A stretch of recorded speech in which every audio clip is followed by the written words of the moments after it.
Nikoli si nisem mislila, da se mi lahko zgodi kaj takega. Ful pazim in nisem naivna. Na marketplaceu sem prodajala voziček, ki ga je naša Lara prerasla. Dolgo ni bilo nobenega odziva, potem pa mi piše en tip, da bo poslal kurirja in da ne vpišem kreditno kartico na eno povezavo, da mi bo takoj nakazal denar. Meni se je zdelo super, da se mi ni treba nikamor peljati.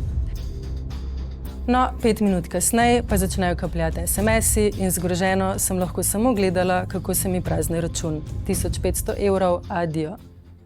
V prvem koraku goljuf predlaga, da ti kupnino nakaže na tvojo kreditno kartico. Pošlje ti link do spletne strani, kamor vpišeš številko kartice. Potem ti prek četa reče, da moraš potrditi transakcijo v svoji mobilni banki, ker pravi, da je to standarden postopek.